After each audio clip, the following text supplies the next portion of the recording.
ایک دفعہ کا ذکر ہے کہ ایک گاؤں میں ایک شرابی رہتا تھا۔ اس کے گھر کے ساتھ ایک نیک بوڑھے مزدور کا گھر تھا۔ وہ شرابی بے حد شریر تھا اور شراب پینے کے بعد خالی بوتل مزدور کے گھر کے باہر توڑ دیتا تھا، جس سے اس مزدور کو کافی تکلیف کا سامنا کرنا پڑتا تھا۔ وہ کام پر جانے سے پہلے گھر کے باہر سے وہ کانچ صاف کر کے پھر کام پر جاتا تھا کہ یہ کانچ کسی کے پاؤں میں لگ کر اس کے لیے تکلیف کا سبب نہ بنے۔ وہ مزدور دن بھر محنت مزدوری کرتا، جس کے عوض اسے کچھ رقم ملتی تاکہ وہ اپنے گھر والوں کا پیٹ پال سکے، مگر شام کو جب وہ گھر واپس آتا تبھی وہ شرابی آ کر اس کا راستہ روک لیتا اور اسے ڈرا دھمکا کر ساری رقم اس سے لے لیتا۔ وہ مزدور بہت کوشش کرتا کہ کسی نہ کسی طرح وہ اپنی رقم کو اس سے بچا سکے، مگر وہ ہر بار اسے ڈرا دھمکا کر رقم کھینچ لیتا۔ وہ مزدور اس بات سے کافی زیادہ پریشان بھی تھا۔ گھر پہنچنے پر جب اس کے بچے اس سے کھانے کا سامان مانگتے تو وہ انہیں بے بسی سے بتاتا کہ اس کی آج کی مزدوری بھی ہمیشہ کی طرح اس کے اس ظالم شرابی ہمسائے نے چھین لی ہے، جس پر اس کے بیوی بچوں کو بھوکا سونا پڑتا، اور کئی دن تک یہ سلسلہ یوں ہی چلتا رہا۔ مگر ایک دن ایسا ہوا کہ جب وہ بوڑھا مزدور گھر واپس آیا تو اس نے دیکھا کہ آج اس کا راستہ کسی نے نہیں روکا اور نہ ہی کسی نے اس کے محنت مزدوری کے پیسے اس سے چھینے۔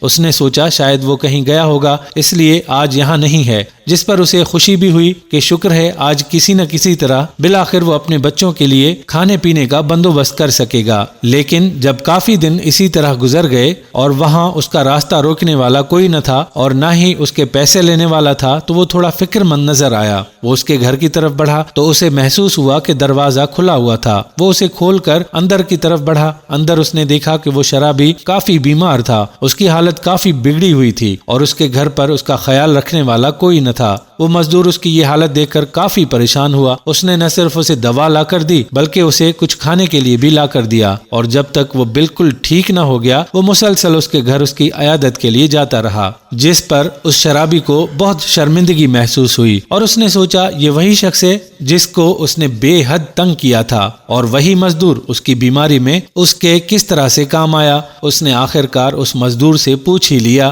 کہ میں نے تو ہمیشہ آپ کے ساتھ بہت برا رویہ رکھا، مگر اس کے باوجود آپ نے میرا اتنا خیال کیا، جس پر اس بزرگ نے کہا بے شک اللہ بڑا معاف کرنے والا ہے اور معاف کرنے والوں کو پسند کرتا ہے۔ میں نے اپنے اللہ کی رضا کے لیے آپ کو معاف کر دیا، اور اگر میں بھی آپ کے ساتھ وہی سلوک کرتا تو آپ میں اور مجھ میں کیا فرق رہ جاتا؟ جس پر وہ مزدور بے حد شرمندہ ہوا اور مارے شرمندگی اور ندامت کے اس کی آنکھوں سے زار و قطار آنسو بہنے لگے۔ اس نے اسی وقت اس مزدور کو بتایا کہ آج سے میں سچی توبہ کرتا ہوں اور آج کے بعد نہ تو میں شراب کو ہاتھ لگاؤں گا اور نہ ہی آئندہ کسی کی حق حلال کی کمائی کو ہتھیاؤں گا، بلکہ آج سے میں بھی محنت مزدوری کر کے پیسے کماؤں گا، اور آپ سے اپنی غلطیوں کے لیے تہہ دل سے معافی مانگتا ہوں۔ تو ناظرین، آپ نے دیکھا کہ کیسے ایک شخص کے اچھے رویے نے دوسرے شخص کی زندگی بدل دی۔ ہمیں بھی اسی قسم کے اخلاق کو اپنانے کی ضرورت ہے، کیونکہ ہم نہیں جانتے کہ ہمارے اخلاق سے متاثر ہو کر کب کس کی زندگی بدل جائے۔